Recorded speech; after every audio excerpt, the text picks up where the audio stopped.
One of the witnesses was telling me he did see a few demonstrators, a few supporters that were here with flags, but really when this happened, people just really started to disperse, is what he described to me. All right, so we do have this, as Alice said, we're expecting to be briefed on all of this by officials with the NYPD, not far from where Alice is standing right now. Let's go to that. I believe they're getting ready for the press conference.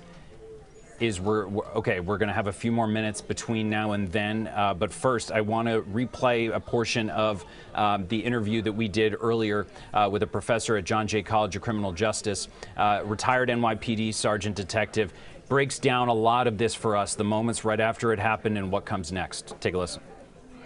It's just something we're not even accustomed to seeing. You know, we have a heightened alert. You know, we have the ex-president coming in, so we have to coordinate with Secret Service, the court division, NYPD. For something to happen like this, it could affect the trial. I mean, imagine seeing something so horrific like this. And when you have an area that you're concerned about already, given the trial and the nature of it and the defendant in it, that you're concerned about pedestrians gathering in large groups, that must make it in some ways easier to corral people and make sure they stay away from the scene of a crime of this nature or something as horrific as this for pedestrians to see as they walk by. Is that the sense that you get, that this was an area that they could easily push people away from? Well, you know, we always try to maintain areas, zones of safety also for, you know, emergency response, and to be able to control it. It becomes a frozen area. At this point, what we're going to have to do is expand that frozen area and maybe restrict it only to residents or individuals that have business in that area. It also might have to be introduced checkpoints where book bags and things like that may be, you know, searched before you enter that area now. Is this, we've just talked about this already with a few of our guests about how unprecedented the nature is of what just happened outside of the criminal courthouse in Lower Manhattan. What type of training goes through the mind of a police officer who approaches something that just happened that looks like this and that is unique due to what was happening in the building right next to it? It is unique. And even when I reviewed some of the video, the amount of flames that were actually coming out, it's something that as a police officer, you know, you're going to have to deal with some sort of trauma.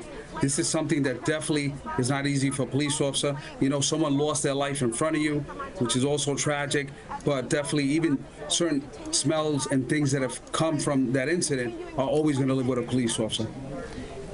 You mentioned just the unique nature of responding to something like this. What happens next? How does the NYPD and the officers that are already in the area, how do they secure an area, and how do you know when something this unique happens, what to watch out for next? Because I'm guessing, going through the minds of a lot of the officers there, is this an isolated thing, or was this part of something that might have been organized? Well, you know, it's like everything else. There's going to have to be a full investigation conducted. They're going to look at his social media. Hopefully, they're able to recover his phone and do some sort of forensic examination.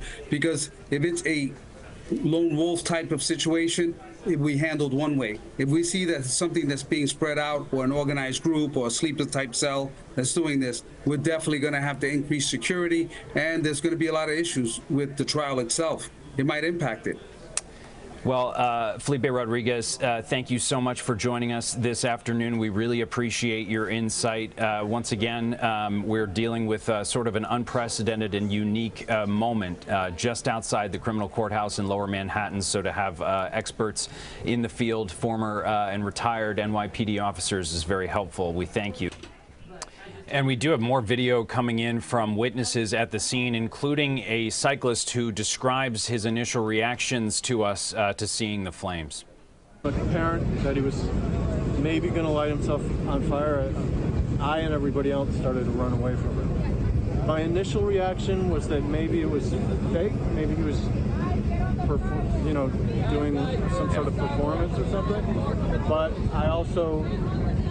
I started yelling to the police at the corner of the park, on the outside of the park. I started yelling, this guy's doing something, he might be doing something. So my initial reaction was skepticism.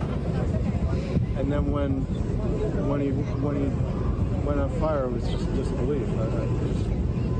I never saw anything like that. Describe the gas cans that he brought and how you handled them. They seemed to be like half size, smaller, and he took two out of his backpack, put them down on the ground, like nice and just slow, calm. Then he took a bunch of flyers out of his backpack, threw them into the air, so and then he picked up one and dumped one half of himself, and then he picked up another and dunked the other half of himself, and by that time I was running. He had no t-shirt, he had no signs, no hats. And you said those were gas cans that he took out of his bag? I don't know what they were square, they were boxy cans, so they're like the big gas can you see on the back of a Hummer. And again, one of the things that witness just said was the tossing in the air of the flyers. We do have photos of them. We are just working to confirm that that's what they are before we show them. We are, again, confirming a lot of things about this and what might have happened, what might have gone into what happened, whether or not this man did this for a specific motivation or reason. We are getting an update now from police officials in the area. Let's go live to that. They're both updated, and today you're going to hear from our Chief of Department, Jeffrey Maggi, who will update you on the incident that took place. You're going to then hear from the Fire Commissioner Kavanaugh on the condition of all the people that were involved, their medical conditions, and then we'll have our Chief of Detectives, Joe Kinney, and he'll talk to you about the investigation of the incident today. So with that, I'll bring up the Chief of Department, Jeffrey Maggi.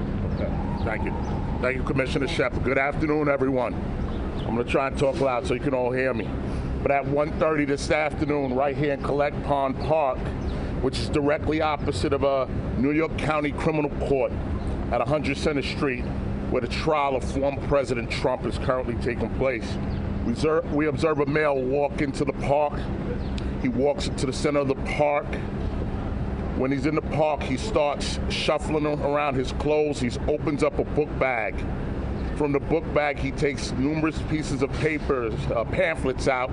He throws the pamphlets throughout the park, and then he pulls out a canister and pours some kind of liquid on himself, a liquid we believe is an accelerant, and he lights himself on fire. The male, he takes a couple of steps while he's on fire, and then eventually falls onto a police barrier and falls down to the ground. He's on fire. Another area in the park where some of the accelerant spilt is also on fire. Civilians, court officers, members of the police department, they run into the park. They make efforts to put him out. They use their coats, they use fire extinguishers. Eventually, FDNY responds. We're able to put the male, extinguish the fire. And from that point, we remove him to a Cornell burn unit, where right now he's there in a critical condition. At this moment, I'll let our fire commissioner talk about the condition of the male and the condition of people who also helped and who are witnesses over there. Commissioner? Thank you. As the chief mentioned, the victim is in critical condition but is alive and intubated at Cornell Burn Center at this time. There were three NYPD officers and one court officer, so 4 officers who had minor injuries from their exposure to the fire. They are all fine, they are stable, and they are green tags, which is minor at this time. We were on scene, as the chief mentioned. EMS did treat and transport the patient, and we do have our fire marshals here helping with the investigation at this time. Good afternoon, everyone. So the male that's involved in this incident, his name is going to be Maxwell Azzarillo. Right, he's a male. He's born in 1987. His driver's license indicates that he's from St. Augustine, Florida. What we know from speaking to other witnesses and family members is that he arrived in New York sometime earlier in the week. We have his car being in St. Augustine, Florida on the 13th. So anywhere between the 13th and today, he arrived. We spoke to family members today. They were unaware that he was even in New York. As the fire commissioner stated, he's at Cornell Burn Center right now in likely condition. So the accelerant that was used, it appears to be some kind of alcohol-based substance that's used for cleaning. And that's all we have right now. Carlos, why don't we go right down the line, left to right, and just we'll decide who's going to take what. I wanted to ask you about security. Obviously, there's about NYPD officers. Are you going to be putting more officers? Is there any change to the strategy with the Listen, Mark, after every incident, we have an after action, and we'll talk about if we're going to add officers or not. But just so you know, we had a lot of officers in the area. It is open to the public to still walk through the park, and so there was no security breach here at all. Eric, thanks, Chief. Any evidence of a political motivation here? Do the pamphlets give you any clues as to why this occurred? The pamphlets seem to be propaganda-based, almost like a conspiracy theory type of pamphlet. Some information in regards to Ponzi schemes and the fact that some of our local educational institutes are front for the mob. So a little bit of a conspiracy theory going on here. Rocco. Chief, any indication if he was here in the park earlier in the week at all? No, we're going to go through all August video, but what we've seen so far today, it appears that he walked from Leonard Street, he entered the park, walked into the middle of the park, and then committed the act. $1 mile. Chief, do you speak with the family? Did they give you any other insight into his mental state? Perhaps very preliminary in dealing with the family so far. We just made notification to them that the incident had taken place. Right back there. How concerned are you that somebody was able to get this far in, light themselves on fire? Obviously, you said they're in critical condition right now. But how concerning is that with all of these law enforcement officials around? Yeah. Thank you. We're very concerned. Of course, we're going to review our security protocols. This gentleman did not breach the security protocols. The park was open to the public. But of course, we're going to look at everything, and with the magnitude of what's going on around right here, we'll reassess our security with our federal partners. How does that change things moving forward? Like I said, we're going to go back to the command. We'll talk to our federal partners, and we'll make decisions. If we need to tighten up security, maybe we'll shut down the park. This is something that we'll determine once we talk with all our partners, with the court officers, to make sure that with everything going on, the gravity of the event going on right now, we make sure we'll have ample security. All right, Anthony DiLorenzo. So from the video and from eyewitnesses, it took a few minutes for the police officers to get there, to get their hands on fire extinguishers. Was there no FDNY presence already here because of the obvious person inside the courtroom? And is that something that maybe the FDNY wants to revisit in case there is some sort of another emergency like this where EMS or fire would have to respond immediately, because it took police officers to use fire extinguishers to get them out? So Anthony, I'll give a piece of that to the fire commissioner, but obviously we're working in partnership with courts, FDNY, all of the city agencies that need to be over here are here. But you got to also remember the park's open to the public. So there was no reason for anybody to already have a fire extinguisher on standby. Nobody knew that this guy was about to light himself on fire. So 2 minutes is a pretty quick response time to be able to get to a vehicle, get a fire extinguisher, run around, get into the park, and start trying to extinguish this fire. All right. But as far as FDNY resources, I'll let Commissioner Kavanaugh just talk about what she may want to do. Yeah, as they mentioned, obviously we'll work with NYPD to review what happened, and if additional resources are necessary, we will place them here. But typically for any kind of major security event, which this is, we have additional EMS resources on scene. Fire only sometimes, there usually is not a reason for that, as you typically would not have next to a public park, but we will work with NYPD to review that. Was here, and were they the ones who responded? I would have to confirm what time they responded. We'll get back to you, but we do typically in any kind of high security event have more EMS resources on scene because there could be patients for any reason. All right, we're going to do 2 or 3 more. Right here. Given the high-profile nature of what's happening on the street, we haven't seen any ambulances just on standby outside of court as no public entities, 80, give or take. Do you think that this is something that should have been here in place? Not everything that you see right here is part of the plan. There's a large security plan for this, and trust me, when we had our meetings before this took place, we met with FDNY, EMS, we met with our court partners, we met with Secret Service, so I'm not quite sure what else you're looking for. Well, an ambulance like on standby, like yeah, EMS and FDNY are in the area doing this trial as well, and they're totally aware of what's going on, and our response time today was pretty quick. Max, did we know if the man said anything before, during the incident? So you want to talk about? As of right now, what we're showing is that he just walked directly into the park, and began to throw the pamphlets in the air and then lit himself on fire. That could come out during our investigation. We have a lot of witnesses here. A lot of people are coming forward. We hope if more people come forward, we can put a little more information together. But as of right now, we don't have that he was making any statements. Tim McNichol, CBS.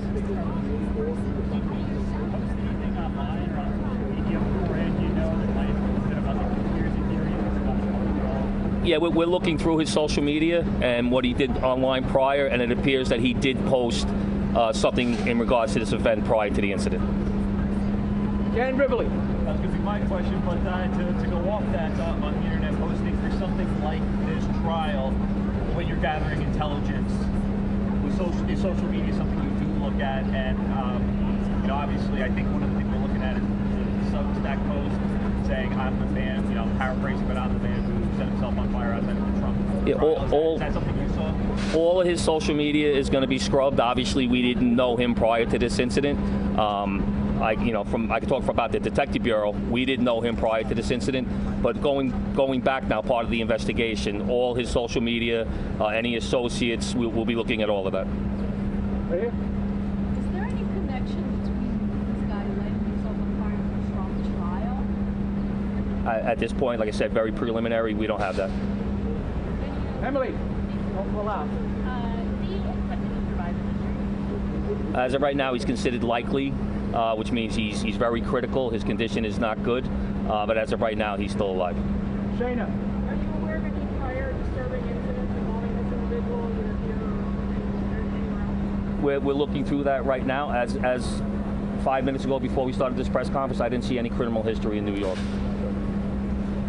I know it hasn't been asked yet, but I just want Commissioner Daughtry to step in for a second and just talk about what he did immediately after to make sure that the area is safe. Thank you, Commissioner Shepard. Immediately following this incident, I requested the bomb squad to come. I wanted the bomb squad to search this area for any possible secondary devices. They're actually doing this right now behind me with K9 checking all the vehicles. As of right now, there has been no additional devices found. There hasn't been any devices found, I'm sorry, in regards to this incident. So we'll be continuing to search this area. And as far as your question about enhanced security procedures, we're going to take that look into this. Maybe we may have to shut this area down, but that's something that we're going to do. We're going to have a conversation when we get back to One Police Plaza. Thank you. Okay. All right, last couple. Can you talk about, just reiterate what personnel do you have on site right now? Yeah, we're not going to talk about specific numbers, but obviously we're working with numerous city agencies and our federal partners over in this area. Obviously we're working with courts. We're working with the Secret Service. We're working with sanitation, whose building is right here. We're working with FDNY. So there's a lot of city agencies that are part of this, but we won't discuss what number of personnel we have out here. All right, last two. Right in front. Can you just share what you told Donald Trump's Secret Service detail, his team was shared with him, please? We're not going to share a conversation that we had with Secret Service, but everyone involved in the trial inside is aware of the incident that took place outside today. And quickly, do you Last know one. how he got here? Carlos, who do you want? Do you know how Mr. Maxwell got here? That's on the investigation, but I'll let Chief Kenny talk about that. Yep. As of right now, on August camera, we have him walking to the park. That doesn't mean that he didn't either take the train here or come here, via a car. We do have a vehicle identified that's connected with him. We're currently searching for that car. All right, last one. All right, last question.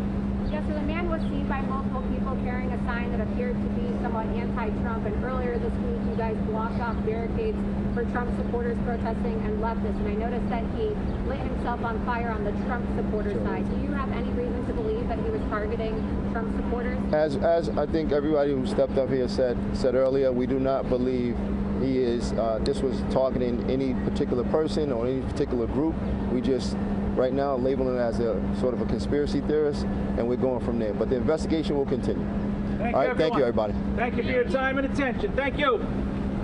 Once again, everybody, as we continue to figure out what might have caused what happened to happen earlier this afternoon, I believe around 1:30, when a man lit himself on fire outside the criminal courthouse in Lower Manhattan. Just in case you joined us in the midst of that press conference with police and fire officials, I'll recap some of the headlines there.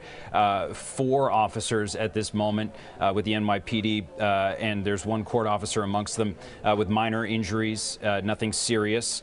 It's a man from Florida that did this, Maxwell Azzarillo, in his 30s. He arrived today from Florida.